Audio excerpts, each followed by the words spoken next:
I paid rent for my brother and his girlfriend, but when I needed help, they laughed and said, "Not our problem." So I quietly stopped paying, and a month later. For months, I had been covering my younger brother Jason's rent. Not just his girlfriend Lisa's too. It started as a favor, a way to help him get on his feet after losing his job. I never really questioned it. He was my brother, and family helped family, right? At first, he promised it was temporary. "Just a couple of months, man. I'll pay you back as soon as I land something solid." I didn't need him to pay me back, I just wanted to help. But months passed, and the excuses piled up. "The job market is tough. Lisa is trying to get more hours at work. We're really close to getting a break." I never pushed too hard. I figured, hey, I had a steady job. I could afford to help them. I never expected anything in return. But life has a way of flipping the script when you least expect it. One day, out of nowhere, I got laid off.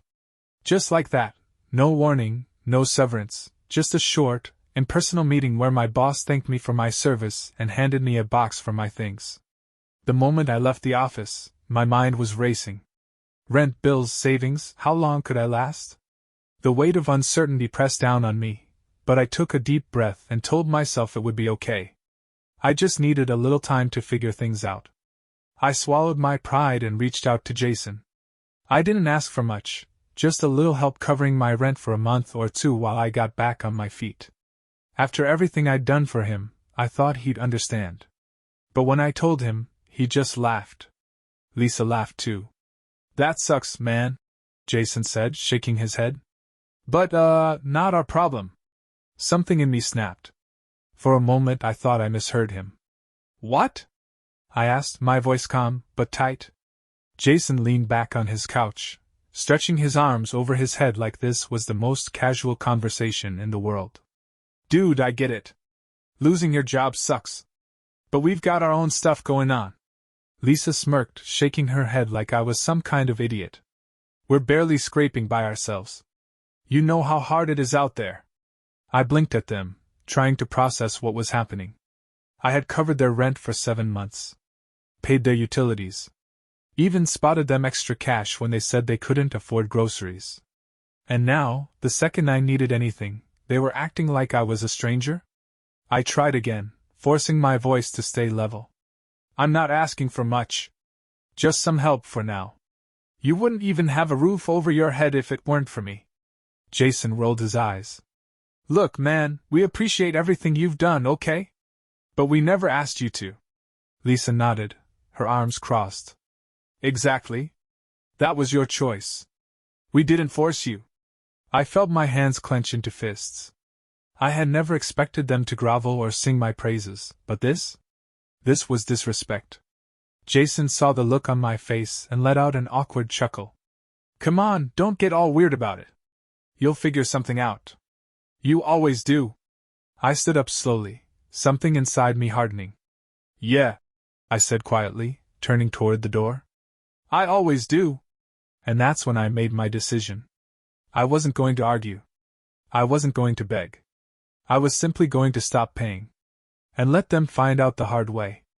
I left Jason's apartment without another word. The anger in my chest was sharp, but beneath it, something else was settling in, a cold, quiet clarity. For months, I had been their safety net. Their invisible support system. And the truth was, they knew it. They just never thought I'd take it away. So I did.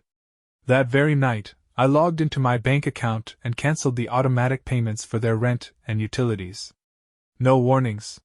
No explanations. Just a few clicks, and it was done.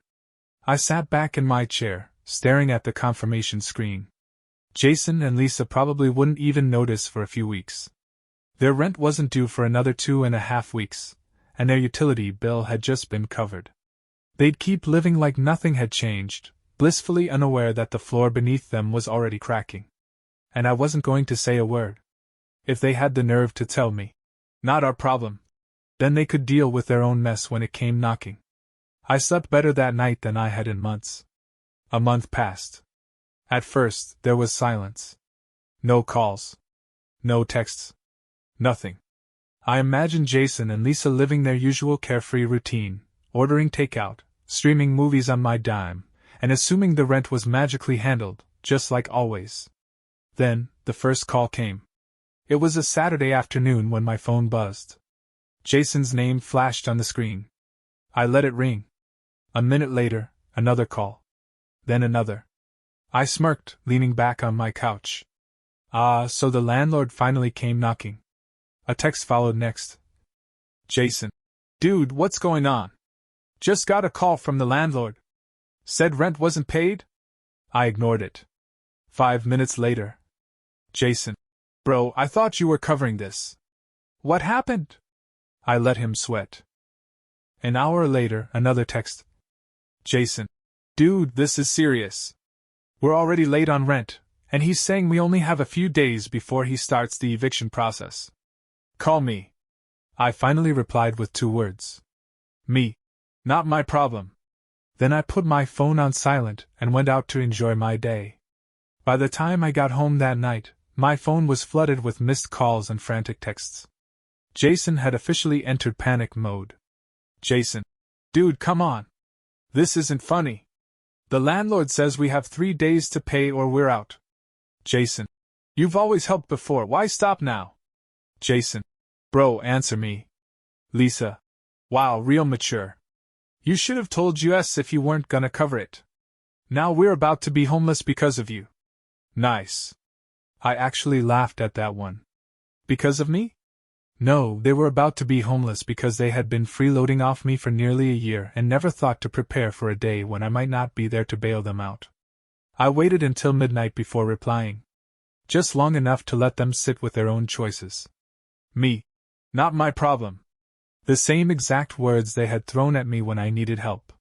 The reaction was instant. Jason. Are you serious right now? Lisa. You're a selfish piece of garbage. Jason. I can't believe you're doing this to family. There it was. The family card.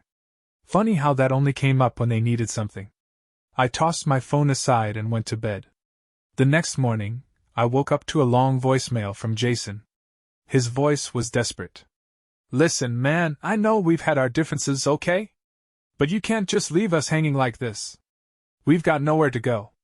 Lisa's freaking out. The landlord isn't giving us any more time. Just spot us this 1 month, and I swear I'll figure something out after. I almost considered responding. Almost. But then I remembered the way he had laughed when I asked for help. The way Lisa had smirked and dismissed me like I was nothing. I deleted the voicemail and went about my day. 3 days later, I got the final text. Jason. Thanks a lot, man. We got evicted. Hope you're happy. And you know what? For the first time in a long time, I was. The day after they got evicted, Jason showed up at my apartment. I knew he would. I was in the middle of making coffee when I heard the knocking, loud, rushed, angry. I took my time setting my mug down before walking to the door. When I opened it, there he was. Jason looked rough. His hair was a mess, his clothes wrinkled like he'd been wearing them for days. Lisa wasn't with him, which told me everything I needed to know. She had probably ditched him the second things got too real. Dude, what the hell? He snapped, pushing past me into the apartment. You seriously just let us get kicked out? I shut the door behind him and crossed my arms. I didn't let you do anything. You did that all on your own. Jason spun around, eyes wide with disbelief. Oh, come on, man. We didn't think you were just gonna stop paying. You should have given us a heads up. I raised an eyebrow. You mean the way you gave me a heads up before telling me my problems weren't your problem? His mouth opened, but no words came out. I let the silence stretch before continuing, my voice calm. I carried you, Jason. 4 months. Never asked for anything in return. The one time I needed a little help, you laughed in my face. Jason ran a hand through his hair. I didn't mean it like that, bro. I was just... He trailed off, shaking his head. Look, I messed up, okay? But we're family. I don't have anywhere else to go. I sighed, rubbing my temples. So what? You want to crash here now? Jason hesitated, then nodded. Just for a little while. Just until I figure things out. I stared at him. The audacity. I let out a small chuckle and shook my head. No. Jason's face twisted. What do you mean, no? I mean no, I repeated. You're on your own. Just like you told me. He let out a humorless laugh. Dude! Don't do this. Why not? I tilted my head. It's not my problem. Jason's jaw clenched. So that's it? You're just gonna leave me hanging? I shrugged. Guess you'll figure something out. You always do. His nostrils flared. He wanted to argue, needed to. But deep down, I think he already knew the truth. I wasn't his safety net anymore. Jason let out a sharp breath, shaking his head. Wow. You're really gonna be like this? I opened the door. Good luck, Jason. For a second, he just stood there, his expression caught between anger and something almost like regret. But in the end, he didn't apologize. Didn't try to make things right. He just muttered, "Whatever," and walked out. I shut the door behind him, locking it. And for the first time in a long time, I felt free. For the next few days, I expected Jason to try again, to call, to text, maybe even show up at my door with a half-hearted apology. But instead? Nothing. At first, I thought he was giving me the silent treatment, trying to make me feel guilty. But then I heard from a mutual friend that Jason had been bouncing from couch to couch, staying with whoever would take him in. Lisa, as I suspected, had left him behind the second things got tough. Apparently, she had moved back in with her parents, who, surprise surprise, refused to take Jason in. I won't lie. A small, petty part of me enjoyed the irony of it all. The guy who had laughed at me for struggling was now completely on his own. But that satisfaction didn't last long. One evening, about a week after he showed up at my place, I got a call from my mom. I sighed before answering. I knew what was coming. The second I picked up, she launched into it. What is wrong with you? I pinched the bridge of my nose. Hi, Mom. I'm doing well, thanks for asking. She ignored me. Jason told me what happened. You let your own brother become homeless? I let out a dry laugh. Let him? Mom, he had months to get his act together. He chose not to. That's not on me. He thought you'd keep helping him. You should have told him you were cutting him off. I closed my eyes. You mean the way he told me when he laughed in my face and said my struggles weren't his problem? She huffed. That's different. Is it? Silence. Then, her voice softened. Honey, he's your brother. You're supposed to look out for each other. I leaned back in my chair. Funny, I don't remember him looking out for me when I needed help. That was just... She sighed. Look, you know how Jason is. He makes dumb decisions, but he doesn't mean any harm. I scoffed. Mom, Jason always makes dumb decisions because he never faces consequences. He expected me to bail him out, just like always. And now that I didn't, he's running to you to make me the bad guy. She hesitated. I could tell she wanted to argue, but she knew I was right. Still, she couldn't let it go. So what, you're just going to let him struggle? Just do nothing? I took a slow breath and said, Yeah, Mom. I am. Because it's not my problem. Silence stretched between us. Then, finally, she let out a quiet, defeated sigh. I just wish you two could work things out. I didn't answer. Because the truth was, I had worked things out. I had finally learned that family isn't just about blood, it's about respect. And Jason had never respected me. So why should I keep sacrificing for someone who never would have done the same for me? Eventually, Mom muttered a quiet goodbye and hung up. I set my phone down, feeling lighter than I had in years. I wasn't angry anymore. I wasn't bitter. I was just done. The next few weeks were quiet. No more calls. No more guilt trips. No more Jason trying to weasel his way back into my life. I thought about him sometimes, wondering how he was managing. Last I heard, he was still bouncing between friends' couches, still jobless, still searching for his next easy way out. Part of me expected him to come crawling back eventually, maybe with some half-hearted apology, maybe with a fake promise to pay me back. But he never did. Instead, I got another call. Not from Jason. From our landlord. At first, I was confused. Why would he be calling me? I hadn't lived in Jason's apartment. My name wasn't on the lease. I had just been the one paying it. Curious, I answered. Hello? Hey, the landlord said, his tone a little awkward. Listen, I know you don't technically live here, but I figured I'd give you a heads up. Your brother, well, he left a bit of a mess. I frowned. What kind of mess? He sighed. They trashed the place. Holes in the walls, garbage everywhere, stains I don't even want to identify. I was gonna keep the security deposit to cover some of it, but… He hesitated. Thing is, Jason never paid a security deposit. You were covering rent, so I guess he just never bothered. I clenched my jaw. Of course. So, what does this have to do with me? I asked. Well, the landlord exhaled. Technically, nothing. But Jason mentioned you were the one paying the rent before, and he, kind of implied that you might be willing to cover the damages. I actually laughed. A deep, genuine, you've got to be kidding me laugh. Let me get this straight, I said, still chuckling. Jason trashed the apartment, never paid a security deposit, never even paid his own rent, and now he thinks I'm going to clean up his mess? The landlord was quiet for a second. Then, in a much smaller voice, he muttered, Yeah, that's what I figured. I sighed, shaking my head. I'm sorry, man, but Jason made his choices. I'm not his safety net anymore. I hear you, the landlord said quickly. Just thought I'd ask. You know, in case you still cared. I smiled. I do care. Just not enough to bail him out. We hung up, and I sat back, shaking my head. Jason hadn't learned a thing. Even after everything, he was still trying to push his consequences onto me. But that wasn't my role anymore.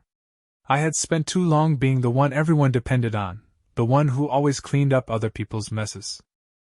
I had carried Jason for months, and when I finally needed something, he had laughed in my face. That wasn't family. That was using someone until they had nothing left to give. And I was done. For good. Another month passed, and Jason was nothing more than a distant thought in my mind. Without the weight of his bills dragging me down, my finances were finally stabilizing. I could breathe again. No more stretching my paycheck just to make sure he had a roof over his head. No more sacrificing my own stability for someone who never appreciated it. And let me tell you, it felt good. I started going out more. Treating myself to small things I had denied myself for months. A nice dinner here, a weekend trip there. Nothing extravagant, just little reminders that my money was mine again. Then, one evening, I got a text from a number I didn't recognize. Unknown. Hey man, it's been a while. Can we talk?